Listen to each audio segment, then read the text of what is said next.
Ladies and gentlemen, welcome to another episode of DCA Takedown. This is episode 185, and we are 2 episodes away from Revelations 8. This is D-Wall here with you on commentary once again from my home because, you know, I'm a busy man. But nonetheless, we have a big match card planned for you here tonight, including our main event. After the events of the last episode of Takedown a few days ago, Atlas Jones will go one-on-one with Tyler Parks, and if Tyler Parks can manage to beat Atlas Jones tonight, then next episode of Takedown, the final one before Revelations, Atlas Jones and Malik Brown will have to defend the tag team titles against Calvin Richardson and Tyler Parks. But that's if Tyler can beat Atlas tonight. But we are kicking it off with a huge, and I mean huge, matchup as the Lariat GAWD, Jeremy Barnett, makes his way to the ring, and he's going to be taking on the current Sudden Impact Unleashed World Heavyweight Champion Claudio Dragonheart, who wanted a match tonight to keep himself fresh for his impending match with the Ogre, Yujiro Hanma, at Revelations. He wanted a fight, and Jeremy Barnett was the first man to step up to the plate, which I can respect. All things considered, I can respect the fact that Jeremy wanted this match. He wanted to challenge himself just as much as Claudio wanted a challenge, period. Because let's be honest with ourselves here.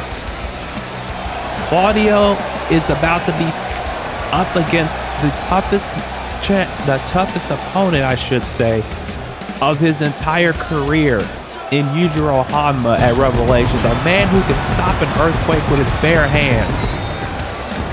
I mean, Claudio's the Dragonborn, yes. He's the one they fear, yes. But at the same time, this is a man who has never had to go up against someone like Yujiro before. And he's going to at Revelations 8. Yujiro Hanma, Claudio Dragonheart, that's going to be a war. And honestly, I don't know how that entire stadium is going to be still standing at the end of it. But it's going to happen.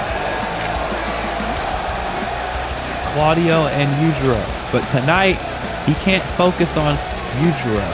As much as I'm sure he'd want to, he can't keep that focus on him.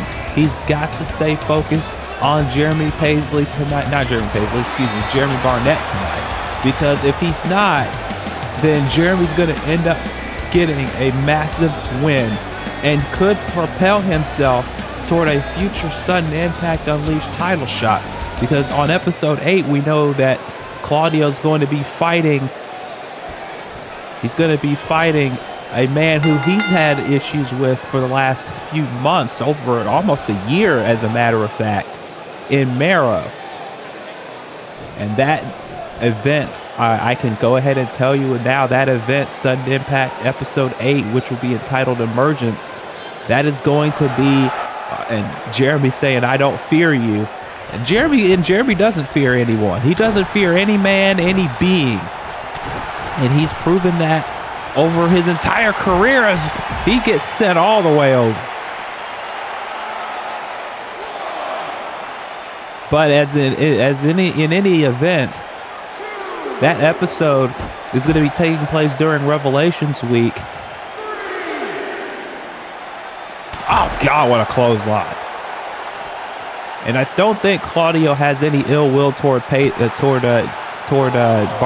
Not by any stretch of the imagination. This is all about sending.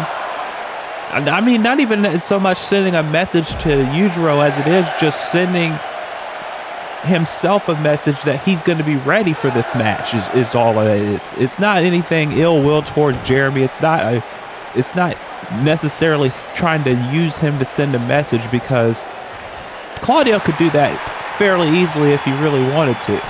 But this isn't about that. This is a mutual respect thing.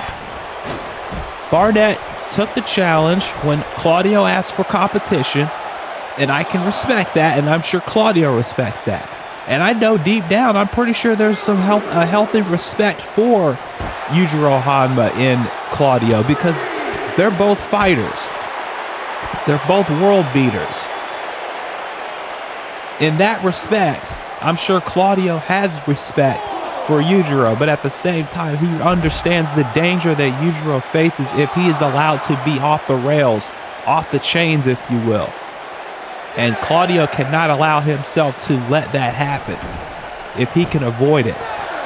But again, like I said, if he's not focused on Barnett tonight, this could be a big upset, and it could be momentum killed heading into Revelations. But if I know Claudio, he's not going to let that happen. Look at the strength. Apron suplex, sending Barnett all the way inside. Also tonight, Woodcrest's Most Wanted are in action. They will be taking on Divine Greatness. Michael Connolly, who also wanted competition leading into Revelations, he's going to have a little tune-up match, even though I wouldn't say it's much of a tune-up. There's a spear. That could be it. Monahan was even loopy after seeing that. 2-0. Michael Connolly will go one-on-one with a veteran in this sport, another veteran in this sport, just like Michael is, in Tommy Kazarian, former CCL World Heavyweight Champion. That's going to be taking place tonight as well. And of course, like I said, our main event tonight, Atlas Jones and Tyler Parks. If Tyler somehow manages to beat Atlas, then Tyler and Calvin will compete for the tag team titles on the next episode of Takedown, the final episode before Revelations 8, against the current tag team champions in Atlas Jones and Malik Brown. As you see Claudio with the strength, with this deadlift power slam into the cover. 2-0.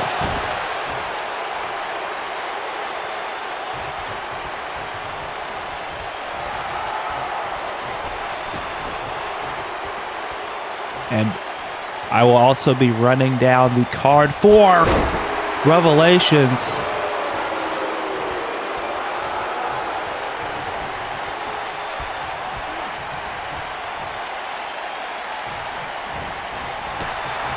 During this broadcast, I will be running that card down. As you see, Lariat. He hits that better than anybody in the game, folks. 1. Well,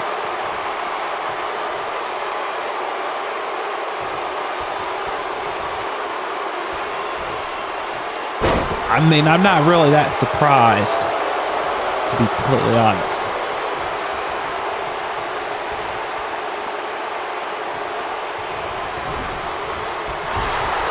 It's going to take a lot more to put Jeremy down.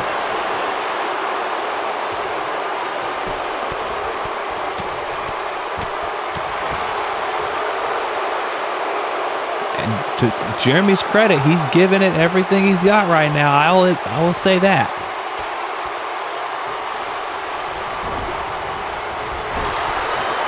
Kick to the face by Claudio. Claudio now, what's this? Oh my goodness! Just tossing him like I wouldn't say like a small child. That's kind of, but he's tossing him. I'll tell you that much. Tossing him like he's tossing him like one of the logs that he uses in Skyrim to train with. But Jeremy again just does not want to stay down. There's a neck breaker.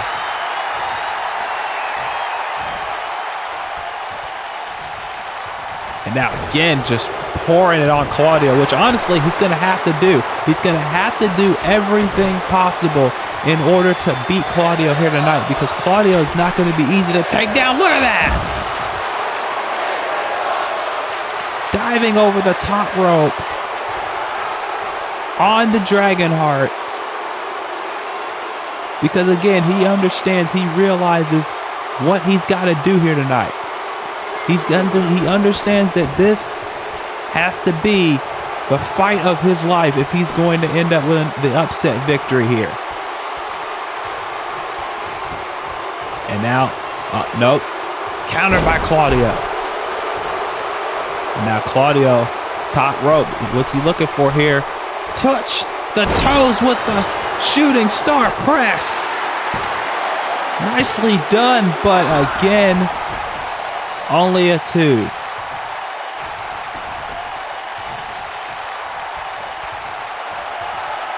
And again, I know Claudio probably expected this. He didn't go into this match thinking that this was going to be easy. He didn't want it to be easy. If he wanted it to be easy, he would have said so. But Claudio never wants anything to be easy because he wants to be the challenge.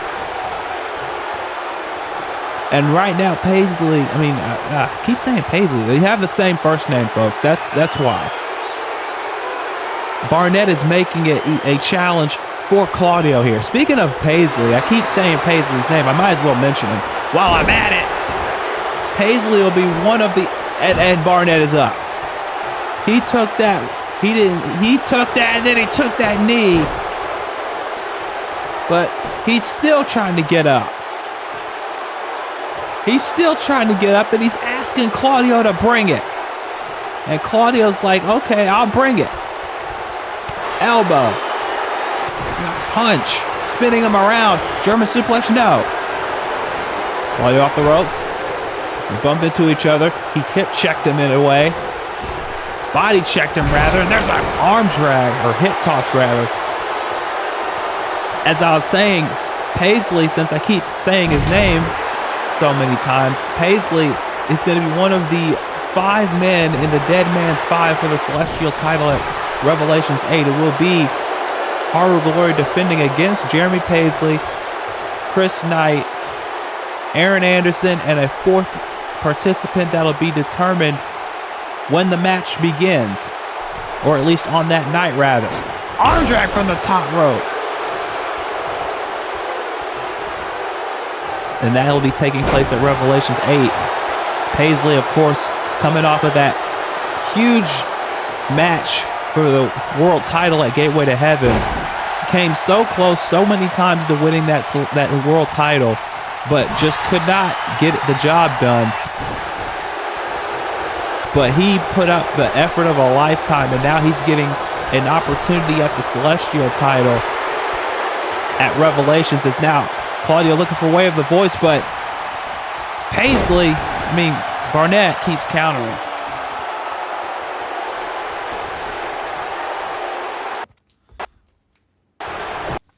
As now, Claudio with a super kick. And now Claudio went for a 450, but Barnett got out of the way and then just gives him an axe handle right to between the eyes. And those bare knuckles slamming into the face of Claudio busted him wide open. But Claudio not letting that faze him as he gives him a German suplex. And Barnett is in deep trouble now. Oh. Got caught with a Uranagi. And now Barnett, what's he going for here? You don't see him on the top rope very often. There's a moonsault. I can't remember the last time Jeremy Barnett used a moonsault, but I guess in this situation, he has to do what he's got to do. Uh-oh. No!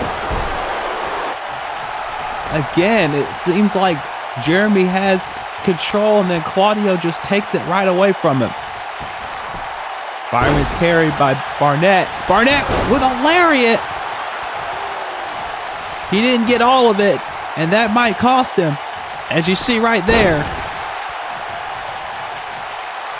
He didn't get all that lariat, and that may be the opening Claudio needs once again. Now these right hands just delivering over and over again. And that's exactly what Claudio's going to have to do here. Because for as much as Claudio's been bringing it to Jeremy, Jeremy's been bringing it right back every single time. Like I said, this wasn't going to be an easy fight for Claudio, and he wouldn't have wanted it any other way.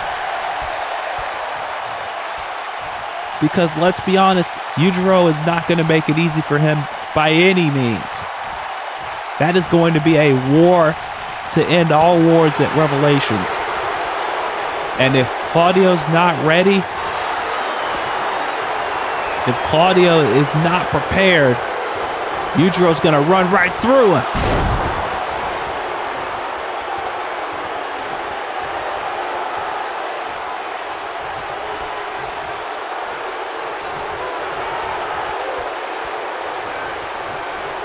And now Barnett may be looking for that lariat, that running lariat. And if he gets it, it's, oh, never mind. That spear has been effective through the majority of this matchup so far. And honestly, it might be the most useful weapon. Went for greetings from Sovngarde, but Paisley, again, Jeremy gets speared out of his boots.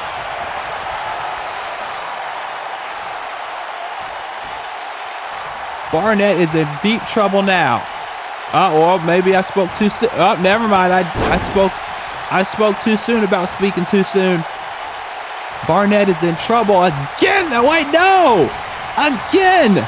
Jeremy countering greetings from Sovngarde. He has that scouted.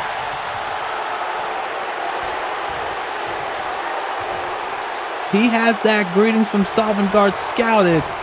And Jeremy Barnett is now in the driver's seat. But Claudio blocking that with his own body. Went for the spear, and this time Barnett was able to counter it, but Claudio saying, is that the best you got? Knee to the midsection, clothesline. And a second one. Went for one of his own, but he gets clothesline.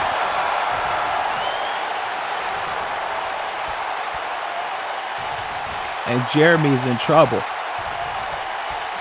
But maybe I spoke too soon again. Drop kick, no. Claudio swats it out of the air. There's the greetings from Sovngarde. He finally hit it. And Claudio looking to end this thing. Went for the moonsault, but Barnett slid out of the way. And now, what is this? Barnett going for a Fair bomb. Very nicely done. And now he's got the run up. Is he looking for that lariat? If he hits it, it's over. Lariat, no, he got caught. They do an STO.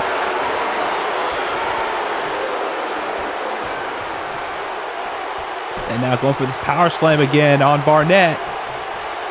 Can he hit it? Yes, he can.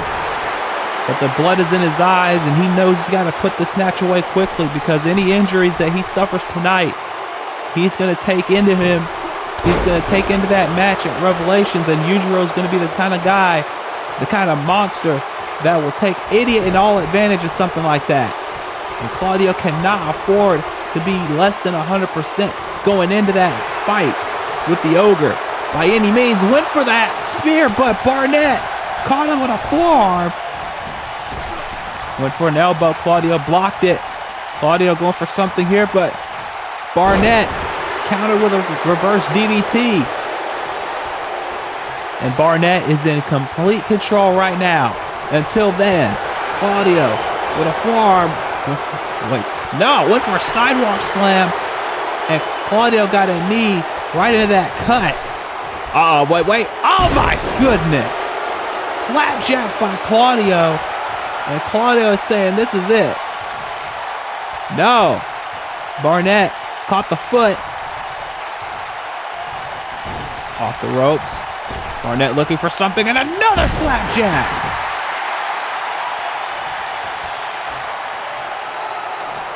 And Barnett is, in his mind, closing in on a massive victory here. What a match to open up Takedown here tonight, folks. And I'm telling you, Revelations is right around the corner. And you can tell that all the people in the back, all these wrestlers here tonight are in that zone. The zone that happens every year. When Revelations comes around, they know they got to turn it up. Wow! Even if they're not on the card, they know they got to turn it up because the most eyes are on them during this time period here in this company. Every match is important. Every victory, always the most important. Barnett up top, going for that crossbody, but Claudio caught him. He's got him up, and he drops him. Could this be the beginning of the end? Claudio says it is. Going for no, again. Barnett able to get out. And Jeremy went for another lariat. Got caught into a spear. And Claudio is saying this is the end. Barnett is up. Barnett is down. Way of the voice. 1, 2, 3.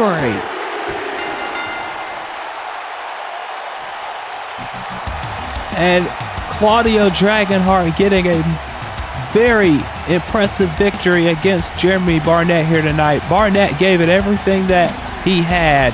I'll give him credit.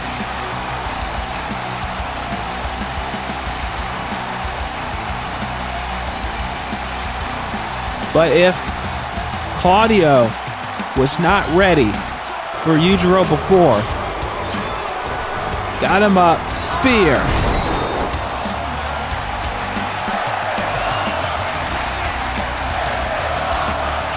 And then got him up and on his shoulders. Way of the voice. And that was all she wrote. And again, if Claudio didn't think he was ready for the Ogre before, I'm pretty sure he feels he's ready now. This was exactly what he needed. The Dragonborn and the Ogre, one-on-one, finally. It's going to end at Revelations. But how will it end? We're going to find out on that night, folks.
Horror Glory intending on continuing to elevate the Celestial Championship. He says that will continue by winning at Revelations, but he's got a tough challenge ahead of him. He's got 4 other men to contend with, including one that he won't know about until the time of the match. So that's something he's got to take into consideration. But right now, we have some singles action, and much like I talked about Claudio earlier, this man also wanted a match tonight. He wanted to test himself before his big match at Revelations against the leader of the Blood Trail, Kenshiro Shimada himself. This is Code Red, Michael Connolly. Michael has faced Kenshiro twice now. The first time was a no disqualification match, and Michael was thoroughly destroyed by Kenshiro. The second time was also at Redemption. Or actually, no, it wasn't at, well, it was at Redemption, I believe. Yeah. It was at Redemption. And if we remember that night, it was after Michael had that training from Tiger's Den. He came into that match, and it was a much more even matchup than I think a lot of people expected it to be. And if it wasn't for JC Stone doing the Blood Trail's bidding against his will, I might add, because, you know, he's got that contract still, it would have been a different story. But he would have probably ended up beating Kenshiro. But now, at Revelations, it's going to be a regular one-on-one match. There's not going to be any no disqualifications involved. And tonight, he's going up against a legend in this business in Tommy Kazarian, a former CCL World Heavyweight Champion, a former Tag Team Champion multiple times over in CCL, Call All Stars. You name it, him and Matt Phoenix have done it. Future Foundation, of course, one of the greatest teams in this business. They've had success singles and tag-wise. And Michael's going to test his skills against Tommy here tonight. And I'm sure Michael is a little bit annoyed that Kenshiro isn't in a match before Revelations, but I'm pretty sure he's not surprised either. Kenshiro isn't the kind of man that wrestles very often in this business, in this company. He's not a man who really is what we call a full-timer, if you will. I know, insider terms, people don't like that these days, but whatever. Michael wrestles in multiple promotions. You know, he retired for a while, came back to wrestle for his daughter, for his family, for himself, to prove something to himself, to prove something to his daughter and his wife, Oseko. And speaking of those two, I'm sure Michael is more than elated for Revelations, not just for the Kenshiro match, but to see his daughter Yuki Marie in her very first match against Oseko, Yuki Marie's mother, Michael's wife. That is what has been billed as a debut, 15 years in the making, and that is happening at Revelations 8. And I know Michael's going to be there front row, the best seat in the house to watch those two. That match is a 20-minute endurance match. Basically, if Yuki Marie can beat Oseko in 20 minutes, or if she can outlast Oseko for 20 minutes, then she wins the match. Wow, what a spin kick by Michael.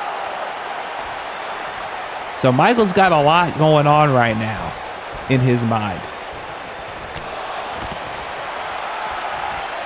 But right now he's got to focus on Tommy, because Tommy's not going to take it easy on him.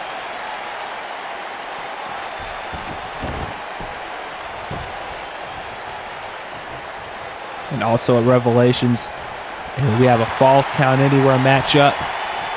Jamal Bedlam and Casey Gordon in their rivalry on that night, only a 1 count. Of course, Casey Gordon returned a number of months ago, laying out Jamal as kind of a revenge plan by Casey after Jamal put him out of action for a number of months, a number of years rather. Into a cover by Tommy after that gutbuster. Only 1 count.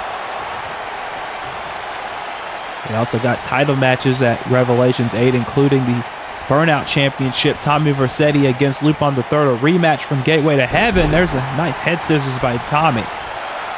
Tommy going up to the top rope. He's comfortable in the air, waiting for Michael to get up to his feet. And went for a cross body, but Michael caught him and then flying in, dragging him down to the mat. Of course, there's heel kick by Tommy. Once again, taking momentum back in his favor. Hooking the leg, only a 1 count. Of course, at Gateway to Heaven, Tommy Vercetti did some very underhanded moves in order to retain his championship, including the use of a low blow while the referee was down, inadvertently by Tommy or not. You'd be the judge of that one. But Space Ghost at first said if Tommy was disqualified or counted out, then he would lose the championship. Lupin III said, you know what? If you're going to do that, you might as well just throw all the rules out of the window and make it a Vice City street fight. And that's exactly what it's going to be come Revelations 8, a Vice City street fight. And remember, wait a minute, wow! Tornillo over the outside, over to the outside by Tommy. If you remember, 2 years ago, well, not 2 years ago, but at Revelation 6 in a Vice City street fight for the Burnout title, Tommy Vercetti challenged Jeremy Paisley and lost. And last year, he went into Revelations as the challenger for the Burnout title, and he won. Beat Aaron Anderson, the then champion for that title. He's going in to this year's Revelations the same way he left it last year, as a champion. The longest reigning Burnout champion in this company's history. Whether you like him or not, you got to give Tommy his props. And I know both of these men would love to be a challenger for whoever walks out of Revelations with that title, as Michael with a crucifix pin on Kazarian here, but only gets a 2. Then again, I'm sure these two would love an opportunity at the Celestial title too. I talked about that earlier. Dead Man's 5 for that title at Revelations. Now Tommy back in the driver's seat here, hanging him up on the top rope. Now Tommy running in, diving in rather, with a leg drop. Quickly into the cover. 2, 3, no, just a 2.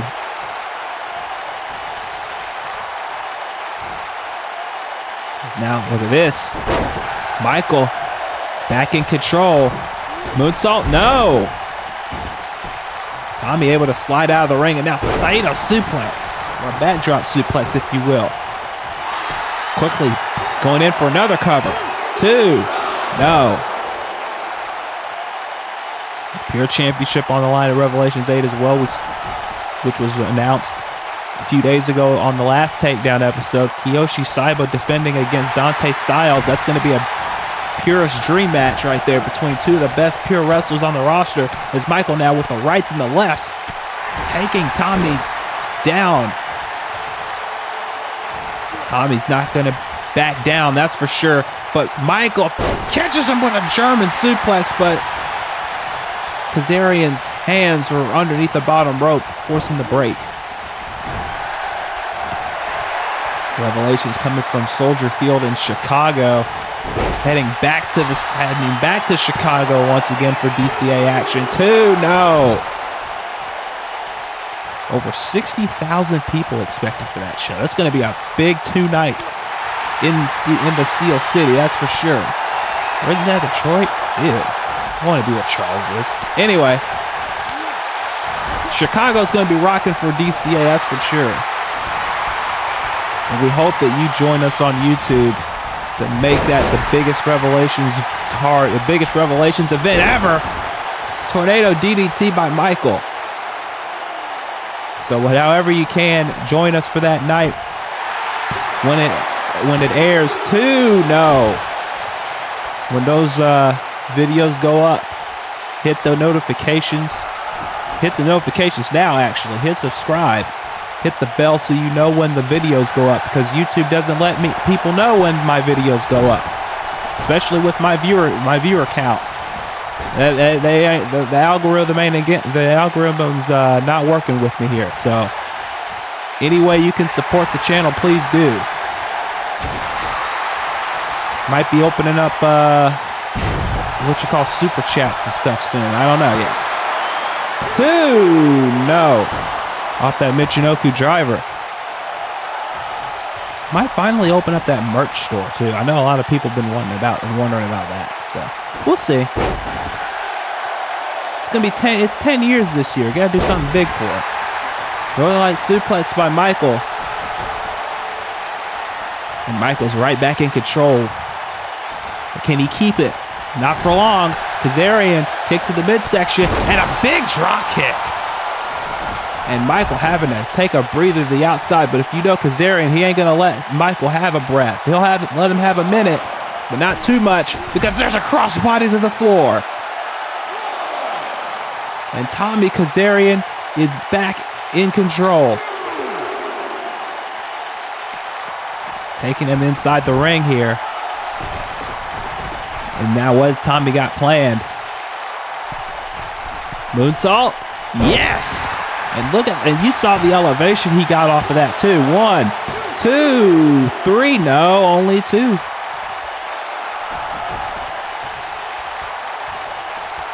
Remember, coming up, our main event, Atlas Jones versus Tyler Parks. 2 DCA originals competing in the main event tonight. And if Tyler manages to win, he will gain him and Calvin Richardson a tag team title match. Covered by Michael. 2 count.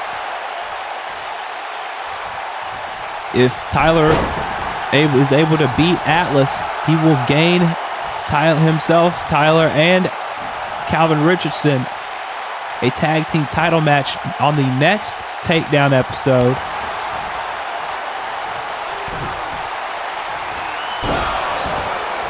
Tommy back in control again. Hitting one of his patented maneuvers, but again, only a 2.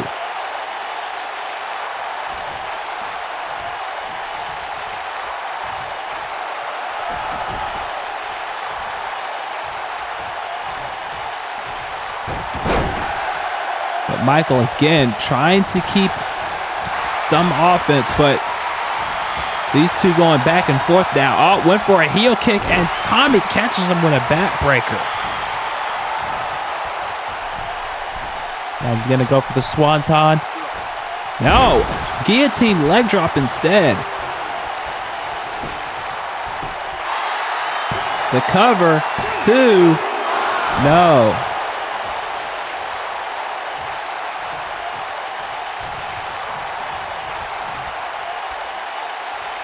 I don't think Tommy can believe it.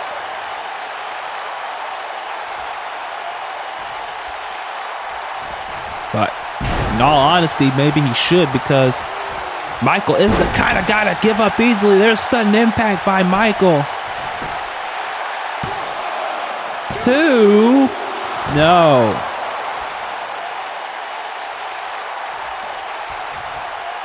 Again, this is all due to Michael wanting competition. He wanted a challenge to test himself before Revelations. Needed a head. Now it's on Brett's rope, the most dangerous rope. There's a head scissors takeover. Now, swanton of his own. He clipped him. He didn't get all of it, but he got enough to keep him down. That's the important thing. He got enough to keep him down. Now Michael going after the legs. I probably would have suggested that he did it earlier, but I guess better late than never. Trying to slow Tommy down. I mean, he's tried a lot of other different things in this matchup to do it, but again, it's one of those situations where you got muscle memory playing a factor. Went for a splash and Michael got out of the way. These two going back and forth as we all probably should have expected. Went for the lariat. Michael kicked him in the midsection of a forearm, sending him onto the ropes.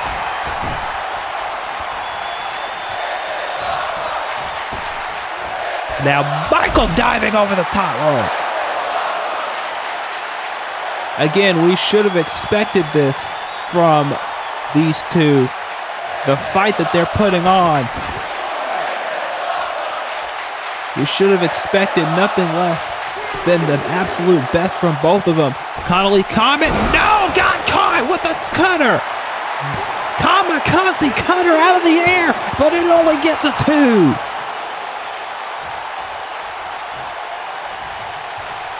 I am pretty sure that Michael did not expect that when he was going for that Comet. And now, Tommy might be moments away from ending this. No. Michael trying to pour the strikes on, but Kazarian not letting it happen.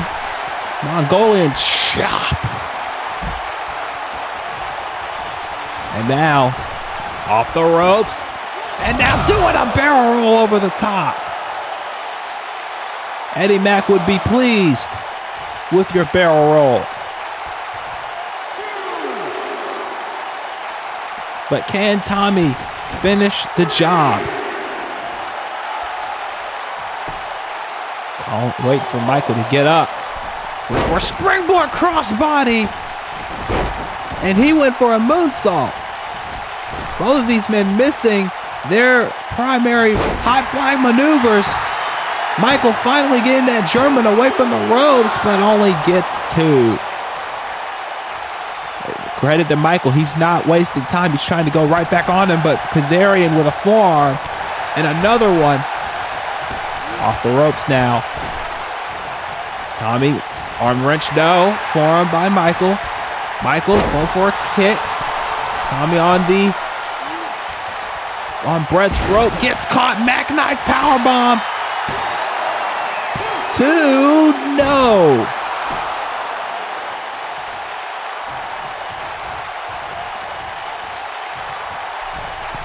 That's a dangerous move in Michael's arsenal that he breaks out every now and then, but it didn't get him the win here. Kazarian went for a lariat, doesn't connect. Went for a super kick, doesn't connect. Kazarian, backslide. 1, 2, no. Both men realizing that this is a very pivotal match here. Let the scissors pin. 1, 2, no. Both men trying to pin the other. Going for something there, but Kazarian fights out of it. And for a kick, no. Michael, forearm. Dropped him with a forearm. Busted him open at the same time. The leg is hooked and no. We have had 2 great matches so far here tonight, folks. Our opening contest was a hit. And now we got this match. Went for the heel kick. Kazarian body checked by Michael to block that. Now, heel kick, no. And Michael may have hurt himself on the way down, and that cannot be good. That cannot be good because but Kenshiro will take advantage of that. And now going back to that leg that he was working on earlier. It's now, wait a minute, going for a frog splash, no! Again, those ribs, if they're an issue, if they're a problem, then Kenshiro will take advantage of that. And now, going for this kick again, no! Heel kick, right to the face, but Kazarian right back up. That adrenaline flowing through him. He realizes how important this matchup is. He realizes how big this victory could be. Springboard, crossbody.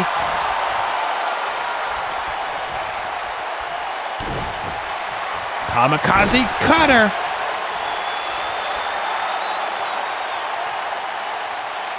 And will this be it?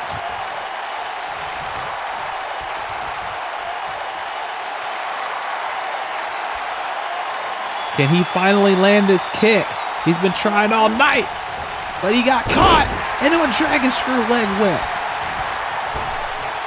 Moonsault, no. Tommy got caught again. And now hanged up on the ropes. Or hung up on the ropes, excuse me. What am I talking about? Michael now went for Connolly Comet again. And Kazarian has it scouted.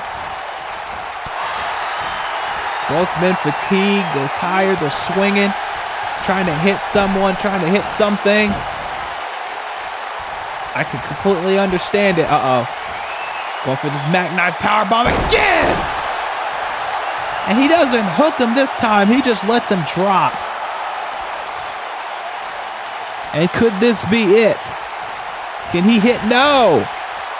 Again, Tommy Kazarian. The veteran that these two men are. Tommy went for something, and again, the back and the ribs, and Tommy is going to take advantage of that, I believe. Yes, he is. Kamikaze cutter. Those ribs and that lower back might be compromised, and that may not be good. And this could be the beginning of the end. No, wait, no! Michael popped up, and there it is, sudden impact. But Michael's not done. Connolly Comet. And he's still not done. He knows he's got to put him away. There's a kick to the face. And now, picking him back up, he hooks him for condition red. Into the cover. 1, 2, 3. Michael Connolly with a very impressive victory here tonight. But you got to give it up to Tommy Kazarian because he gave him a fight. And I think that's what Michael wanted all along. He wanted a fight. He didn't want it to be easy. Just like with Claudio earlier, when I said he didn't want it to be easy, he didn't want it to be a simple challenge. Michael wanted the same thing.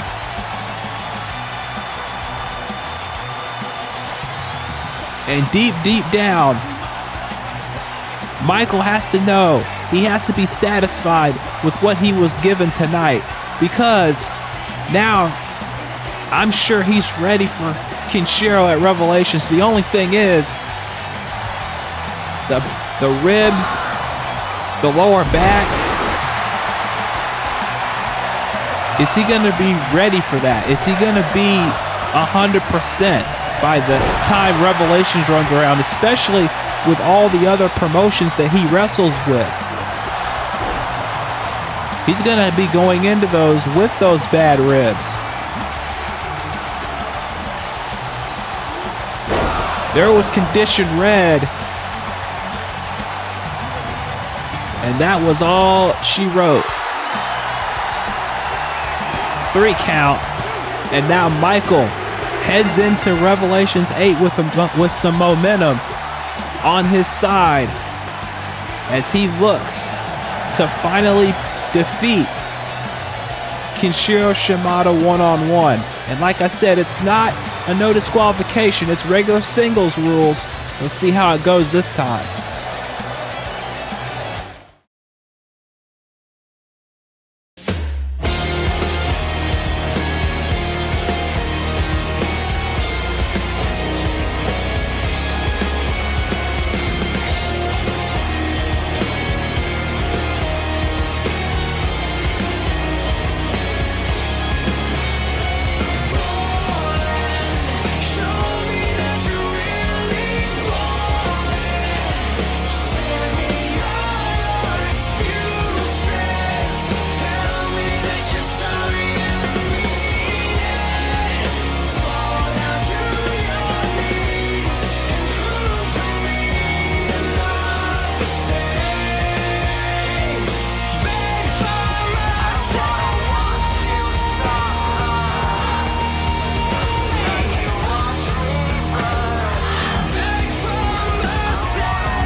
Ladies and gentlemen, we are back. This is DCA Takedown, episode 185.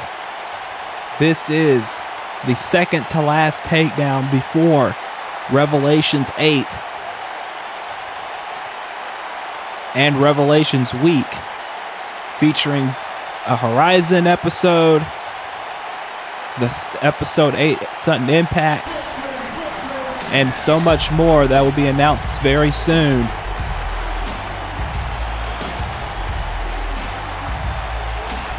But right now, we have some tag team action on deck. And if you hear by that music, Woodcrest's Most Wanted are making their way out to the ring.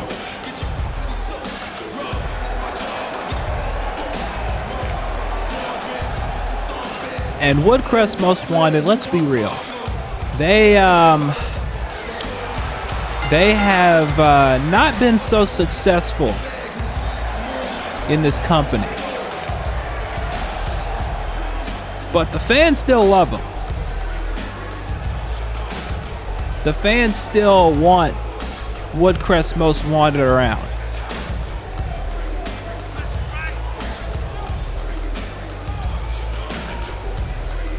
And quite frankly, I do too. That's why they're here. But I know a lot of people are probably thinking, you know, at some point, they got to start winning. And yeah, that's true. They do need to start winning. And I'm pretty sure they know that too.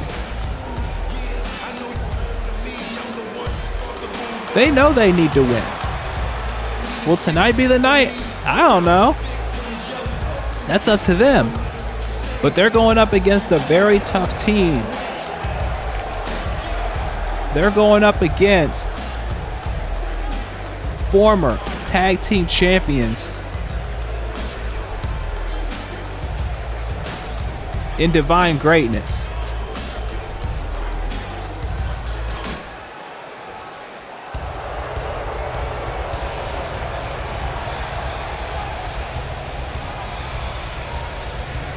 And here they come.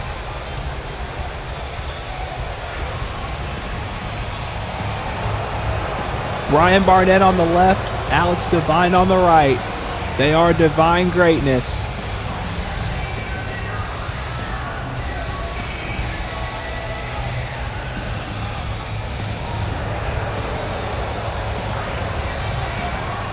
And these two men, members of the Eye of Truth,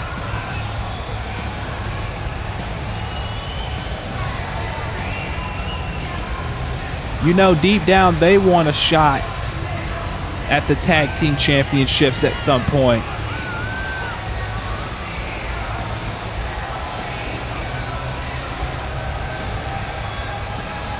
They want that opportunity.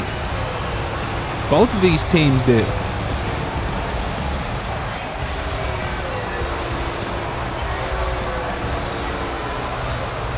But right now, it's not about the tag team championships. Right now,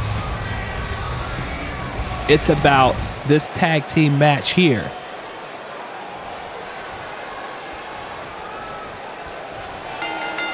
And here we go. Jin Rummy and Alex Divine to start off.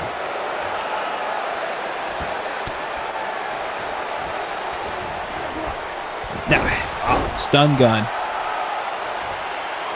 Coming up again, our main event. Big time main event.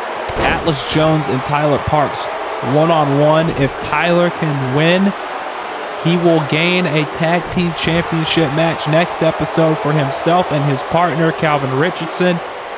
That is a huge match that's coming later on tonight. And I will run down the match card for Revelations that we know of so far.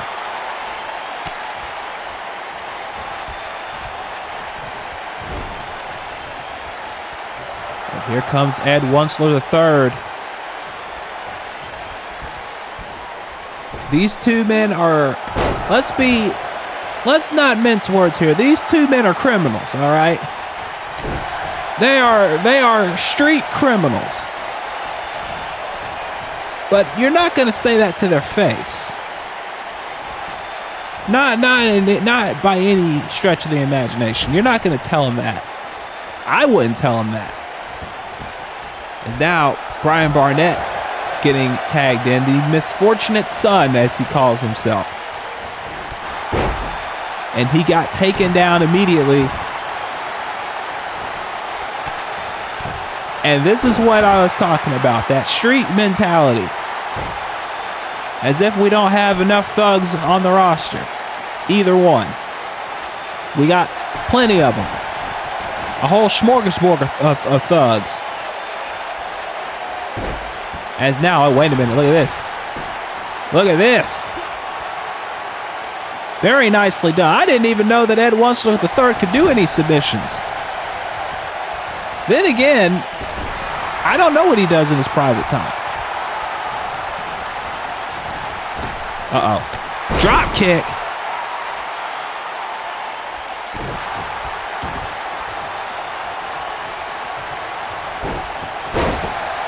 But again, Woodcrest Most Wanted have something to prove tonight. Obviously. Divine Greatness, they lose this, they can pick themselves back up to keep moving. Woodcrest Most Wanted, on the other hand, they have not won a single match since they started. And at some point, it's gonna eat away at their psyche. It's gonna eat away at their mental state. And let's be real, Jin Rummy's mental state is not the best anyway. Anybody that knows him knows that. Good God! And yeah, Jin had to tag himself. Jin had to get tagged in because that was nasty.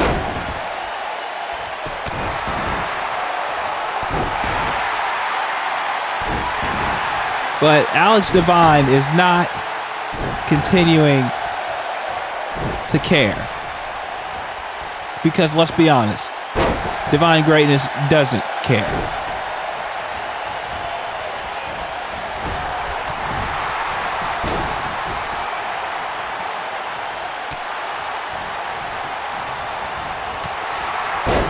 But hey, let's be honest, Woodcrest Most Wanted, they're going to keep fighting. They are going to keep fighting, but Divine Greatness, too established, too big of a team. They are swarming Jin Rummy right now. But Jin's going to fight. If he's breathing, he's going to fight.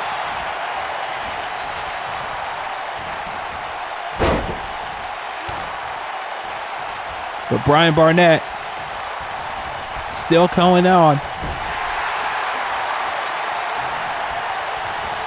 Oh, no, not another one. Good God. Repeat performance, and this time it's Ed Wensler III that needs the tag after that. And Divine Greatness finally seems like they're in a bit of a pickle here after just demolishing Woodcrest Most Wanted for a good chunk of this match. But Alex Divine and Brian Barnett, again, it's not like they care about what happens to Woodcrest Most Wanted, because they don't. They don't care.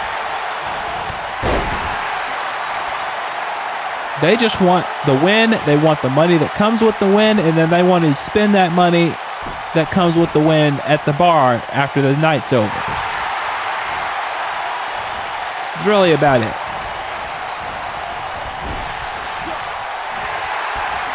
They're about three things: girls, green, and girls.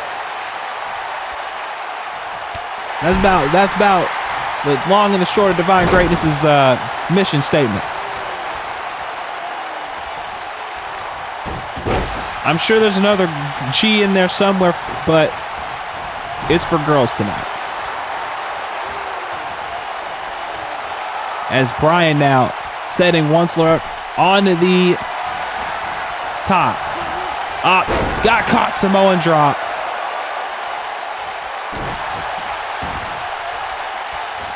And I'm pretty sure this is not the spot Woodcrest Most Wanted expected. And now he's dancing. I'm sure a certain somebody told him to do that. A certain baby told him to say that. Uh-oh. But that might cost him with the G9. Rest in peace, Shad Gaspar, for that. That little tribute. But Alex Divine broke up the pinfall.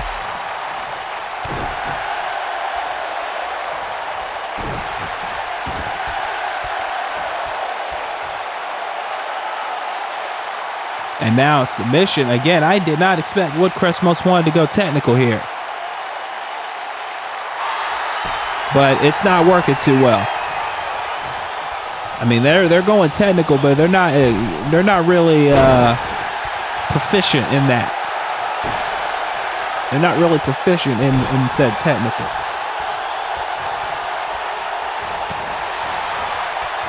I doubt they know what any technical holds names are.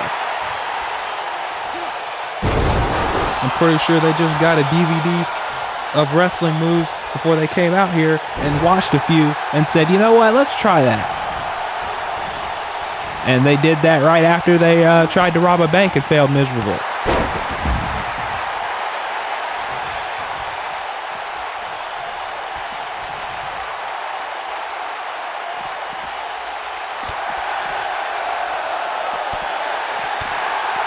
And now, again, the fighting continues on the outside of the ring.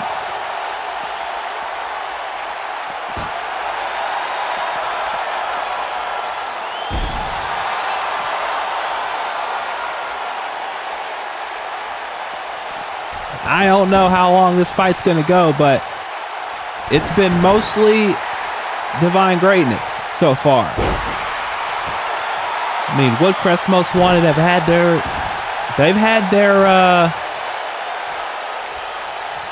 moments. They've had their shots. Irish whip. And Samoan drop again. You gotta wonder how much longer that this beating can last before somebody just gives up and says, you know what, I'll just fight another day. But then again, Woodcrest Most Wanted are too stubborn to do that. Oh my God. That was a kick to the side of the head.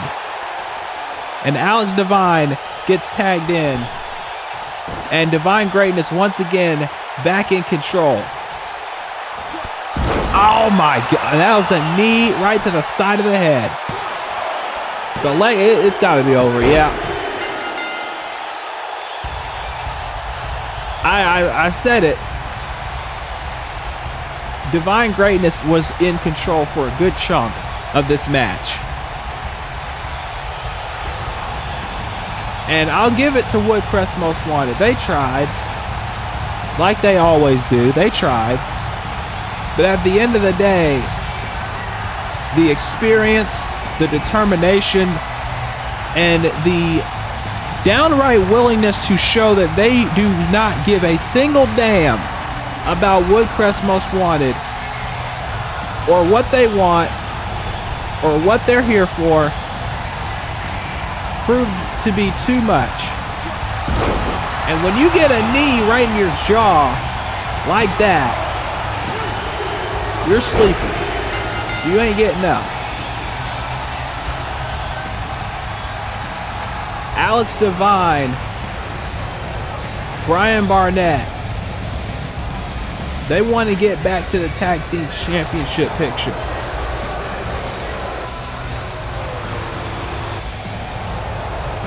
And Ed Wonsler III got that knee to the face and realized real quick, Divine Greatness are not here to play around. Our main event coming up next, folks.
The final countdown.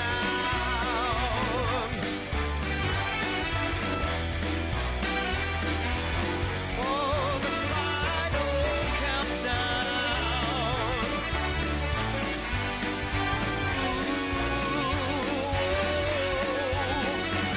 It's the final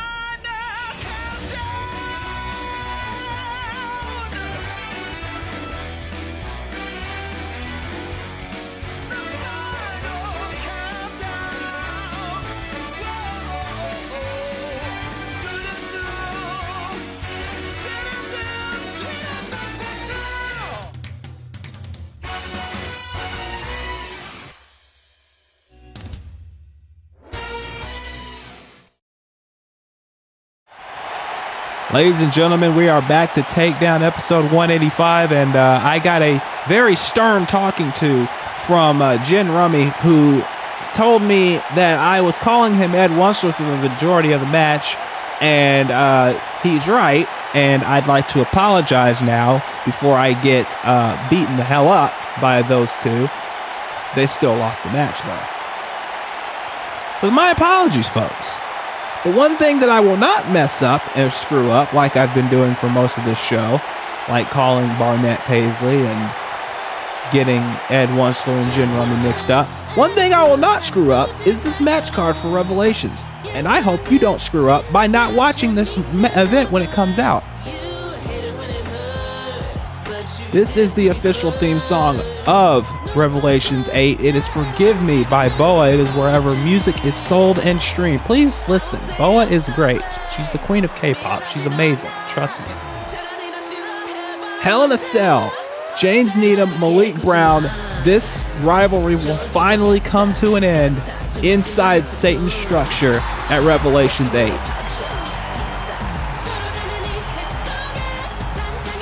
Morgan Rancroft finally gets her rematch from Revelations 2. She will take on Candice Romero in a big, big match coming up. Tommy Vercetti used some underhanded tactics to retain the Burnout title at Gateway to Heaven, but this time as Vice City Street Fight rules, he fights Lupin III once again with the title on the line. Jamal Bedlam and Casey Gordon renew hostilities, this time in a Falls Count Anywhere match at Revelations. Who will survive it, to be honest? Speaking of surviving, will any of us survive this fight when Claudio Dragonheart finally takes on Yujiro Hanma, the Dragonborn versus the Ogre at Rev 8? Kiyoshi Saiba wanted a challenge, Dante Styles wanted an opponent. These two will collide, two of the best pure wrestlers on the roster for the Pure Championship at Revelations. Carmen Cortez and Ruby Malone, Black Lagoon street fight. Will we finally get some answers? We're going to find out at Revelations.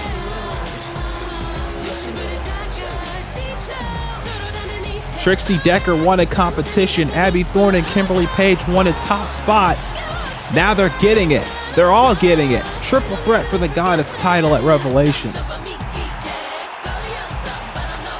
The tradition is back. Fatal 4-way ladder match for the Wildcats tag titles. Jamie Fury and Madison Starr defend against the Bombshell Club, Natalie Nice and Amaya Redfield, and the Ronapur Rebels. Dead Woman's 5 for the Rising Star title. Strawberry Sookie defends against Bella DeSantos, Rebel Madden, Kaneko Decker, and a fourth woman to be determined. And then the Dead Man's 5. Haru Glory defends against Chris Knight, Aaron Anderson, Jeremy Paisley, and a fourth man to be determined. Who will walk out as the Celestial Champion? A debut 15 years in the making. Oseko takes on her daughter Yuki Marie. 20 minutes. If Yuki Marie survives that or pins Oseko in that time, Yuki Marie ends up winning her debut match. Sin, General Esdeath. I don't need to tell you about how personal this has become because it is personal. And it's for the Fever Championship at Revelations. Michael Connolly wanted it and Kenshiro accepted it.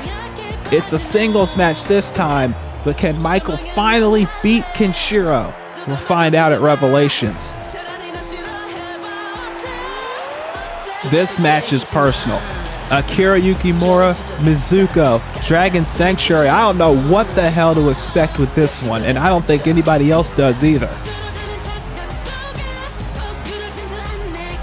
And can Ellie Rose do the impossible? Can the impossible become probable? Can she beat Devataki and become the Wildcats champion, or will Devataki put another metaphorical head on her trophy case? We'll find out at Revelations. And then the main event, two men who have been in this company since day one, two faces of this brand. Takeru said that there's already a Ryuki Morris regarded as the face of the company, and after Revelations there will be two. It's street versus street. Zack Stone puts the world title on the line against Takeru at Revelations. This is probably the biggest card in Revelations history, and it is 2 nights, folks, coming up 1 month away. And I hope you are all there to see it with us. It's going to be an incredible night. And I cannot wait to be there for it. But coming up next, it's our main event.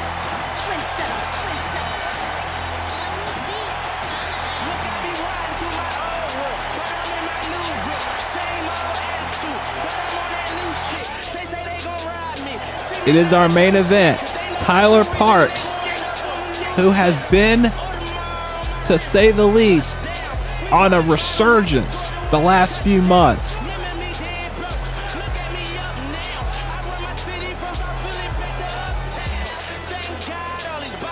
And last episode, he reunited with his Golden Intensity partner from way back when in Calvin Richardson.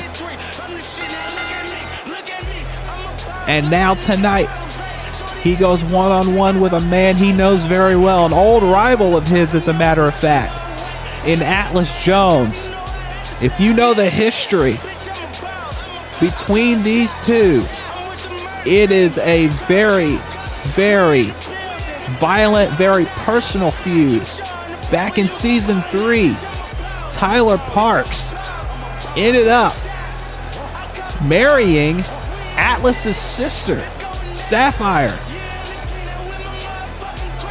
And that wasn't even just a half of it.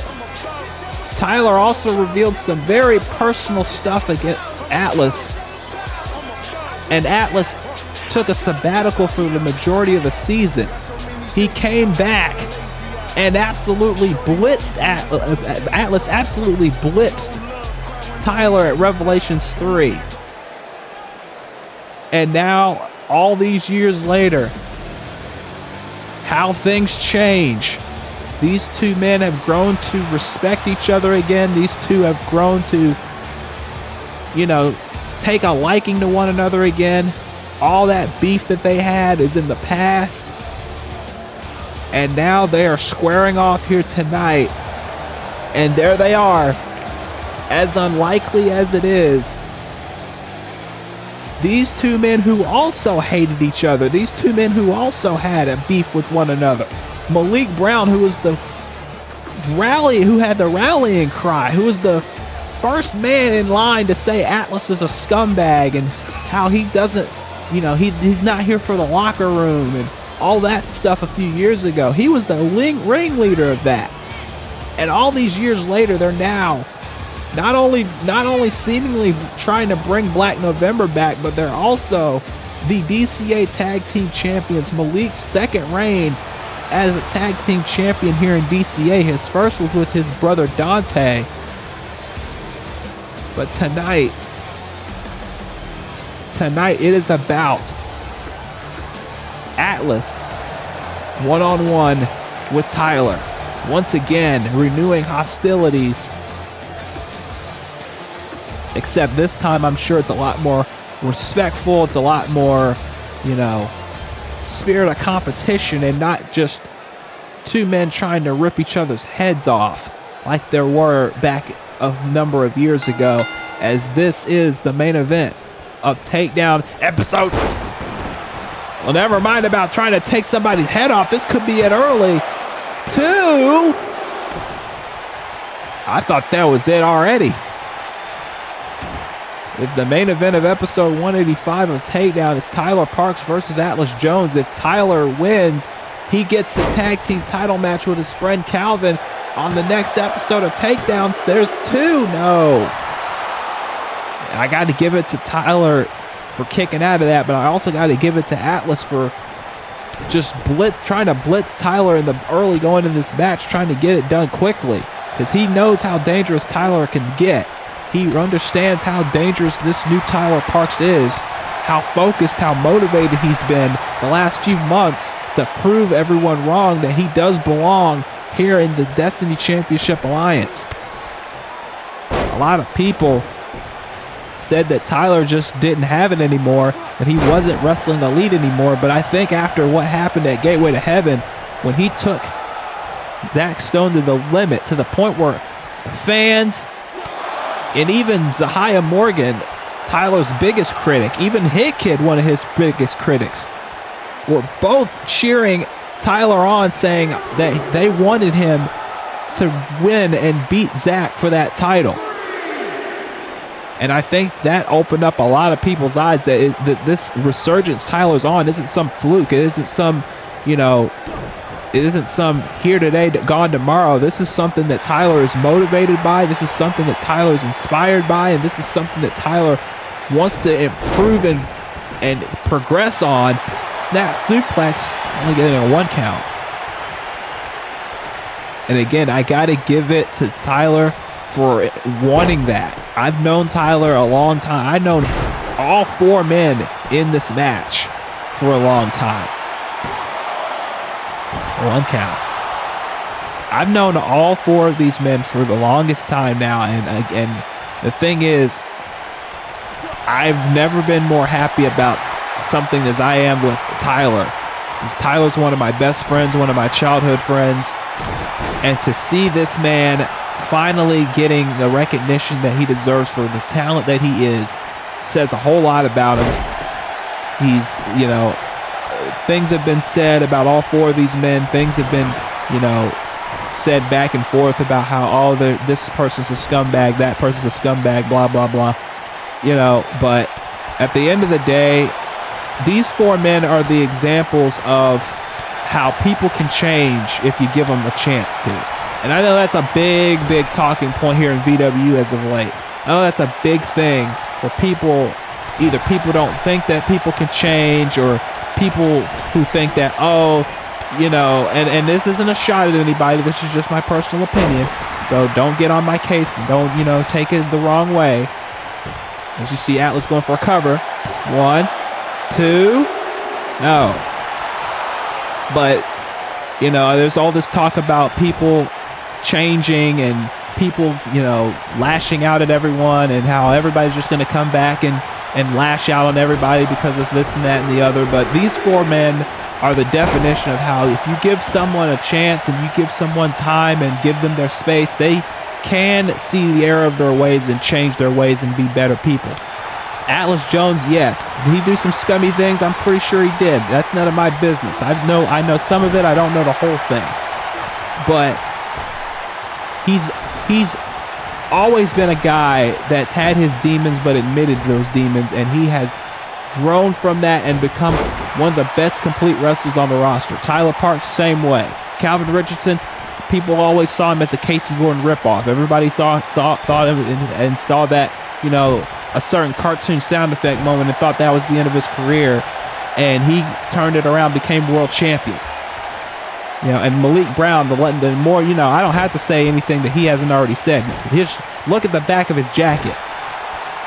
That's it. That's all you need to know about Malik.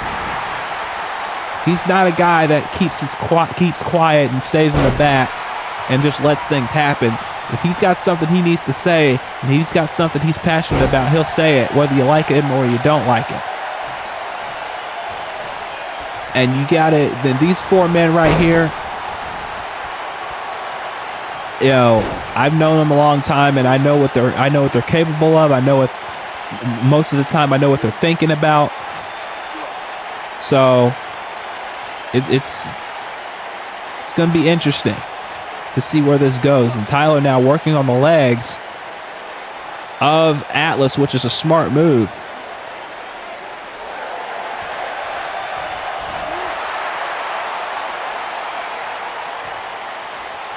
You take away the legs, you take away all the power, you take away the front line, you take away the soldier's march. You take away all that. And Tyler knows that. Tyler's no dummy. Tyler's not an idiot. Tyler understands exactly who he's in the ring with, as you see him once again going after the legs of the soldier here.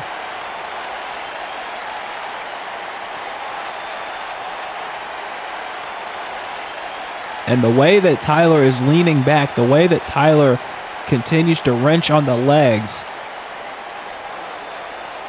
it's one of the situations where he understands again. He knows what Atlas is capable of. He understands and realizes that he's got to stay on Atlas in order for him to win this match. That's the only way this goes down. That's the only way this happens. And again, Tyler going back for the figure 4. He has got a target. He's got a target, and he's going right after it.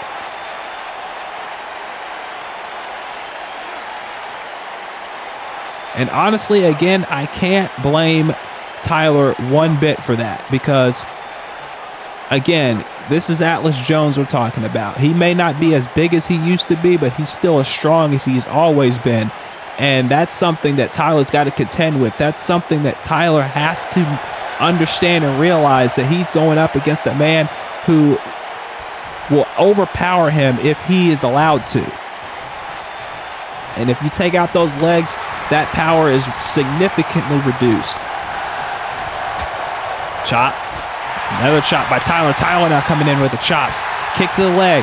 And there you go again. Going back after that leg. I think Tyler at some point is going to have to realize that Atlas is going to be wise about that.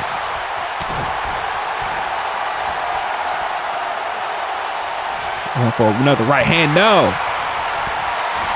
And again, back to that leg.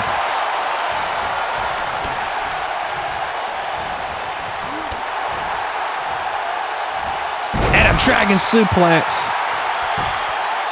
1, 2, no.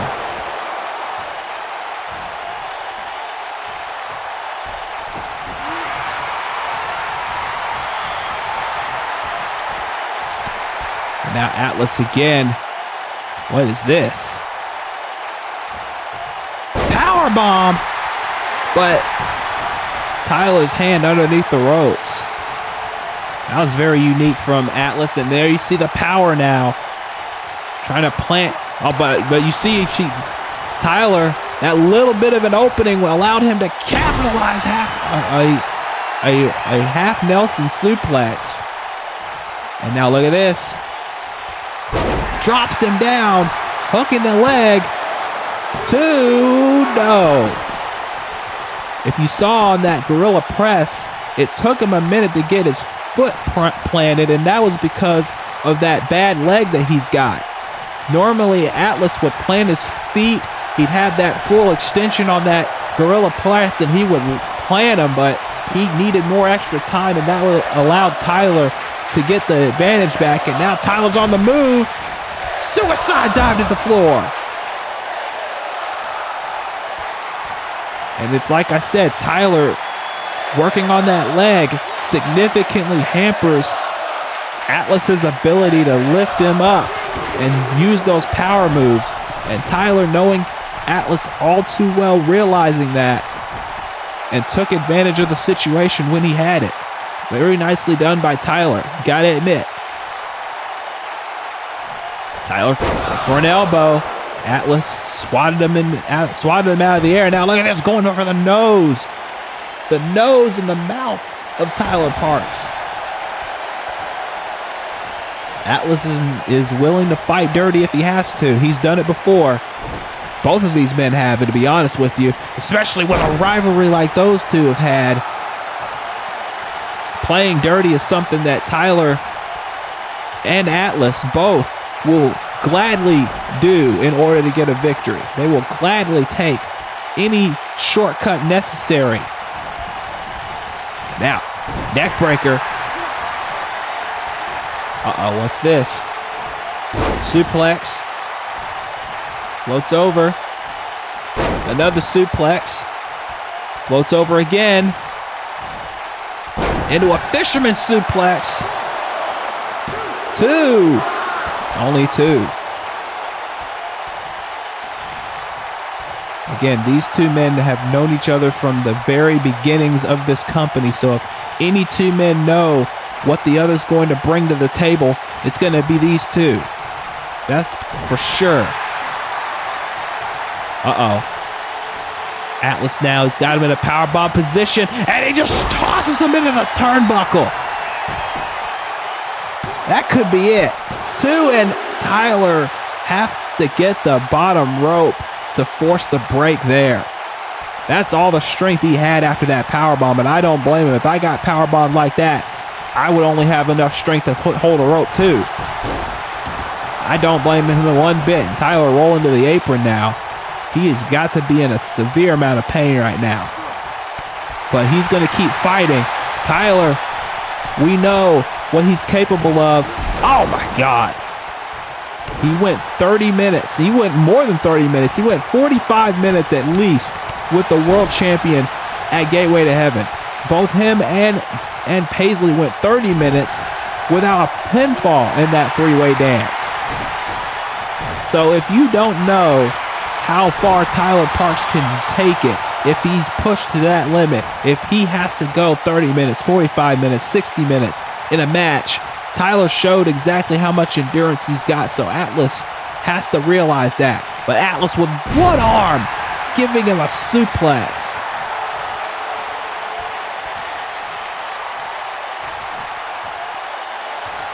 And now Atlas waiting for Tyler to get to his feet. Calvin and Malik looking on, and to their credit, they haven't gotten involved directly or indirectly in this match yet. I don't think they will, honestly, because, again, I think this is a matter of respect. It's a matter of pride.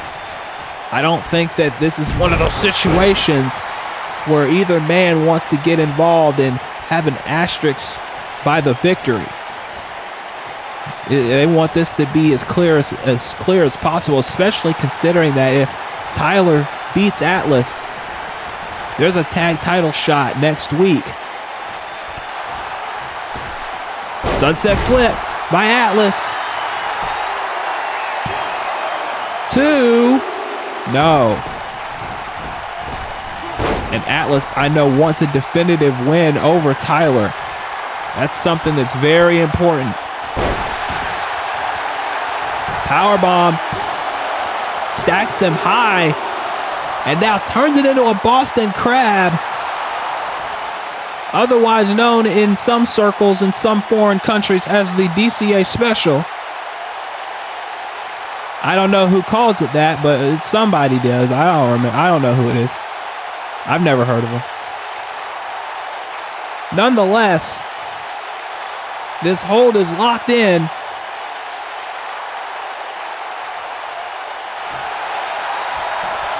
But Atlas is able to power his way out of it. Which, again, I shouldn't be surprised, because these two men, like I said, they know each other very, very well. They know each other's maneuvers inside and out. Went for a kick, no. For another kick. Now Atlas, no. Countering again. Right hand, no. Enziguri by Atlas. That I did not expect.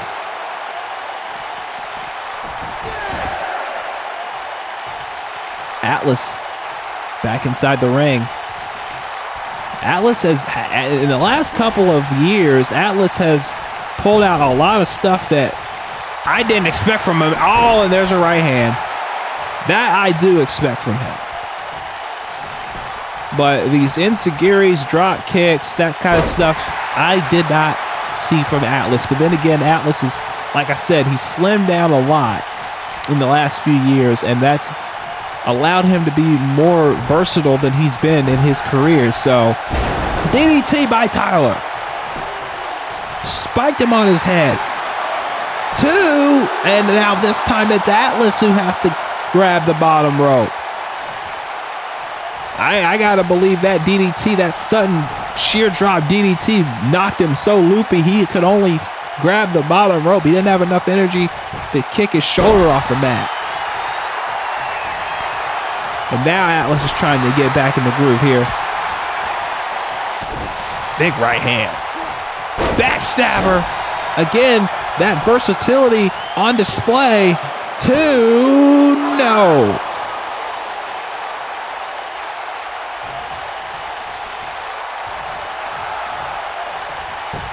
What a match we are seeing here to close out Takedown here tonight, folks. We are so very close to Revelations 8. Atlas gets a neck snap. Revelations 8 just around the corner, as now Tyler up top hits the elbow from all the way across the ring. Very nicely done by Atlas. I'm on to Atlas by Tyler, and only gets a 2.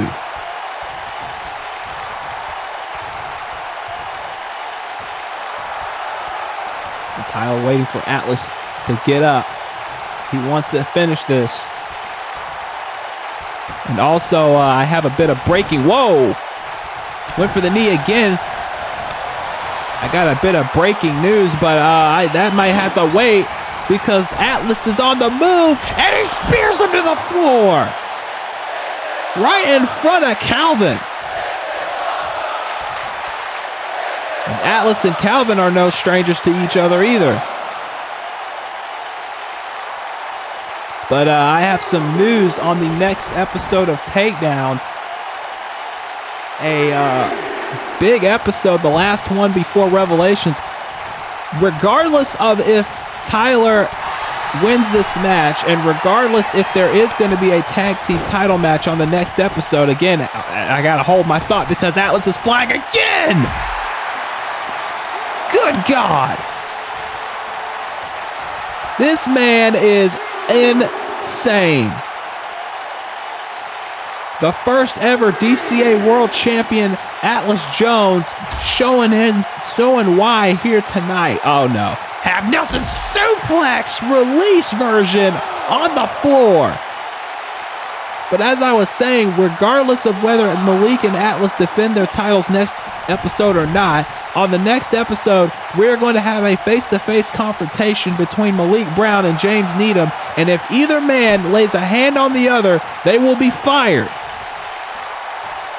That is next episode of Takedown.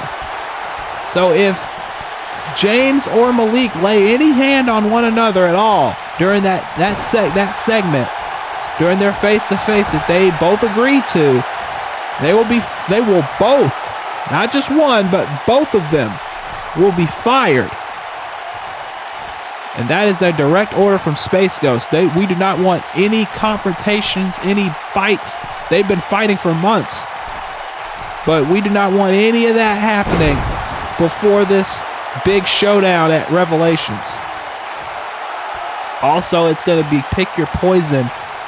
Space Ghost will be picking the opponents for both Dante Styles and Kiyoshi Saiba for the next episode of Takedown. As now Tyler Ushigoroshi cover 2, no. So that's going to be going down on Takedown.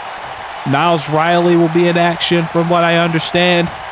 And also Swift Funk and Divine Greatness, after their wins in the last few weeks, they're going to collide next episode as now Tyler gets caught with that slam by Atlas. And we will hear from the #1 contender for the world title, Takeru Yukimura. He will be on the next episode. Oh my God, that's got to be it. That has to be it. Tyler's got to be done. But it doesn't look like Atlas is finished yet. And there's the backbreaker. Some shade at Calvin there with that backbreaker. The leg is hooked and it is not over.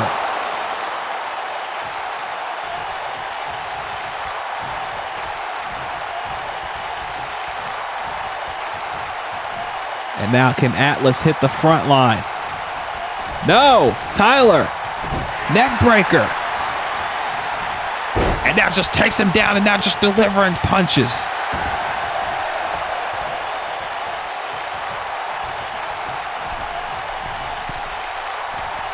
Went for the elbow. Atlas got out of the way. Atlas, waist lock, no. Countered by Tyler, and there's a backstabber of his own. Payback from earlier tonight. The leg is hooked and no. These two men delivering a classic like I knew they would. And Atlas giving the business to Tyler.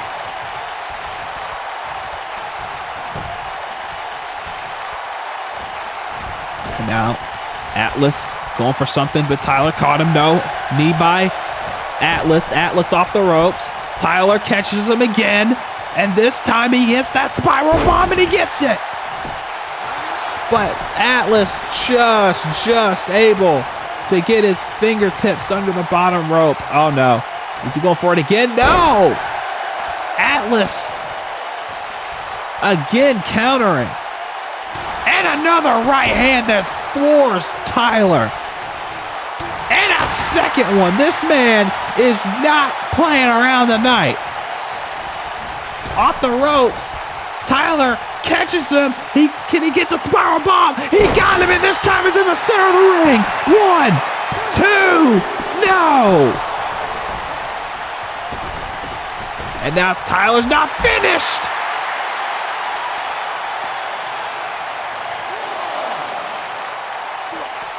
I'm telling you, folks, this is a different Tyler Parks than we've seen in the last few years.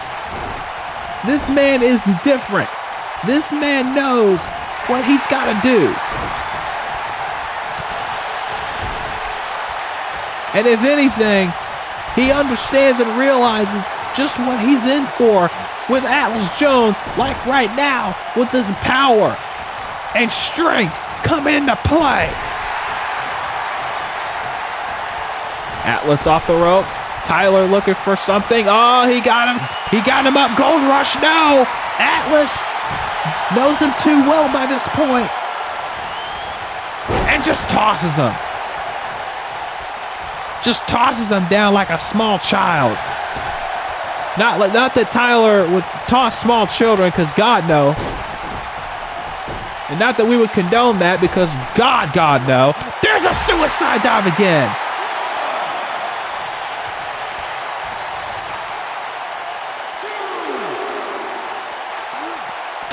And into the ring steps now.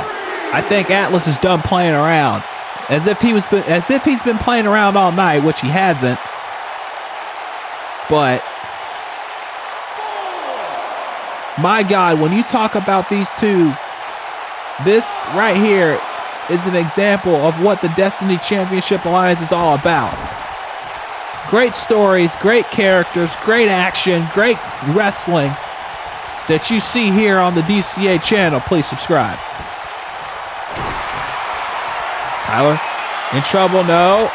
This time able to scout it. Headlock, and now what's this? Look at this Koji clutch. Shades of one of Tyler's best friends.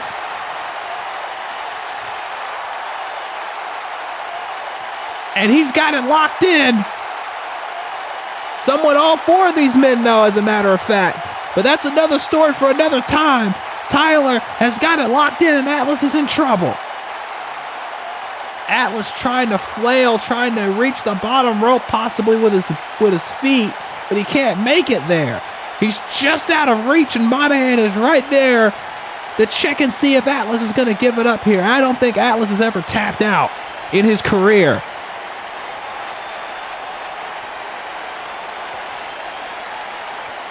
And Atlas is in deep, deep trouble now, and he's still trying to find a way out, but he's not finding any rest here.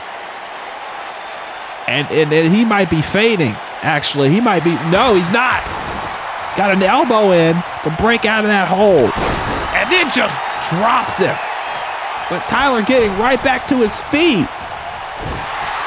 There's another neck breaker. Uh-oh, he's got him up. Emerald Flosion. 2. No. What a match, folks.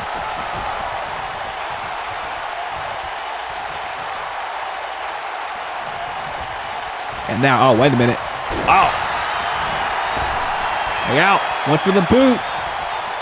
Insecurity instead. Going for something, maybe an exploder.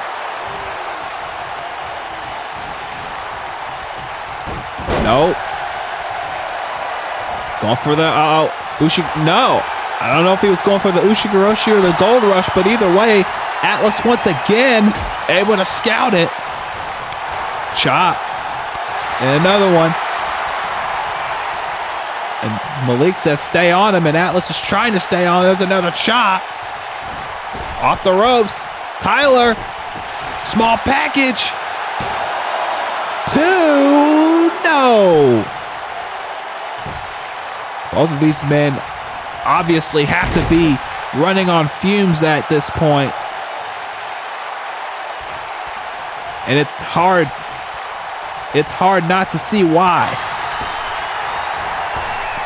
Irish whip. Went for the drop kick. Tyler able to swat him out of the air. Go for a gold rush again. But again, Atlas has got it countered. I don't think Atlas realizes, I don't think Tyler realizes just how much Atlas has that scouted until now. Off the ropes. Oh, went for the clothesline. Tyler, a little loopy, didn't know where he was going, and Atlas takes advantage of it.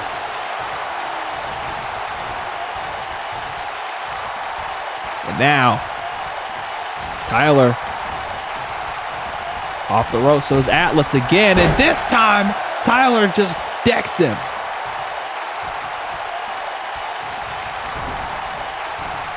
Now Tyler, no. Atlas body checks him. Off the ropes, Tyler, there's another lariat. This time with the full force. And now, top rope. What's he going for here? Went for a diving headbutt and got nothing but the canvas. And now can Atlas capitalize here? No, Tyler. Again. Oh no. Power slam. Oh no. He's got him in position. He's got him in position for the spear. Cut him in half with the spear. But it's still not enough to put Tyler Parks away. Calvin cheering Tyler on. And again, I give Tyler and Atlas, I give Tyler and Atlas credit, but I also give Calvin and Malik credit. They haven't gotten involved. They haven't distracted the referee. They haven't tried to pull a foot or anything in this match. They've let these two men collide. They've let these two men go at it. It's now, what is this? He's got him up on his shoulders, and a landslide from the top rope. Tyler busted open, and this could be the beginning of the end. Going for the front line. No! Atlas kicks in the midsection. No, Tyler pushing him away. Tyler, knee. Dropping Atlas. Right hand drops Tyler. He's been decked from those right hands all match. And there's another one. Those lethal bombs from Atlas. And Tyler says, give me another one. And that's exactly what he got. I don't think Atlas is in the mood for games from Tyler Parks. And now he's got him back up on the top rope. Oh no, what's this? Tyler kicks him away. And a face breaker. Modified code breaker, actually, to be more specific. And there's a pump kick. And now, can Atlas finally put Tyler down? It looks like he's trying for it. Frontline, no! Insecurity takes Atlas down. And now, Tyler up on the top rope. Tyler, can he hit this headbutt he was trying for earlier? Yes, he can. Bloodied head and all, and he's still not done. He's going to the other side. Another headbutt. This time with the pin, with the shoulders down, with the leg hooked, and it's still not enough. And even Tyler right now is thinking to himself, what do I gotta do? He shouldn't be surprised. This is a man that he's known since the beginning. For nearly a decade, he's known this man. So he knows how tough he is. He knows how strong he is. And again, Atlas having it scouted this entire matchup. Atlas bleeding. Tyler bleeding. Pump kick. And Atlas saying it's almost Time to wrap this baby up. And honestly, with Tyler bleeding, his face a crimson mask, it may be time. Oh my God. Elbow, no. Atlas roll out of the way. Irish whip into the corner. Drop kick. And now, what's he going for here? He's setting him up on the top rope. Right hand. Atlas now. What's he planning here? Oh, wait a minute. Oh my God. Soldiers march from the top rope. Now Tyler into that cut. Tyler. He's sunset flip. Sunset flip. Buckle bomb in the corner. He's got him up. Gold rush. Where did that come from? 2. He got him. My God, what a match, folks. I'll tell you what. Tyler Parks had to dig down as deep as he possibly could for that win. Both of these men gave it everything they had. Both of these men fought like hell. But at the end of the day, it was one moment that Tyler knew he had to take. If he got hit with that soldier's march from the top rope, this would have been it. Watch this. And look what he does. Right into that cut that he opened up just a few moments earlier. And Sunset flipped him into the buckle. Knew he had an opening. Knew he had an opportunity. Hit the gold rush. And now, next episode, Tyler Parks and Calvin Richardson will challenge Atlas Jones and Malik Brown for the tag team championships.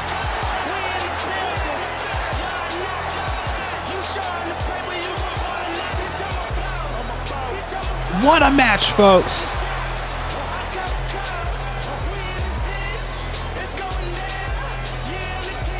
What a match, and what a way to close out Takedown episode 185. That's all the time we got, ladies and gentlemen, for... Wait a minute, that's James Needham! That's James Needham! And he's going after Malik! Payback for Gateway to Heaven, I suppose. And it's wide knowledge. I said it a moment ago. I said it earlier. If they touch each other next episode during that face-to-face, they'll both be fired. But nothing's, I guess, Needham believes nothing's stopping them tonight. Nothing's stopping them now. The match is already signed for Revelations inside Hell in a Cell, and he figured he's going to get his pound of flesh just like Malik did to him at Gateway to Heaven. Turnabout is fair play. But Needham still has that shoulder. But I don't think he gives a damn anymore. He feels he's got nothing to lose. And he wants this with Malik to end. He wants to put this finally in his rearview mirror, this obsession with Malik, with what happened at Proving Ground 7. He wants it to end. He wants it all to just go away. And the only way that this is all going to end is inside of a structure that's designed for finality, that's designed to end rivalries, to end grudges, to end feuds. And that is Hell in a Cell. We haven't had one in many, many years here in DCA, and there's a reason that we don't bring that structure down very often. And at Revelations, these two men will walk into Satan's structure, and I have no idea if either man is going to be able to walk back out. And if they do, they're damn sure not walking out the same way that they walk back in. Good God. Folks, we are running out of time. But next episode, these two men are going to have mics in their hands. They're not going to have fists drawn. And I wonder what these two men are going to say to each other. Plus, Atlas Jones And Malik Brown will defend against Tyler Parks and Calvin Richardson. We will see you next week.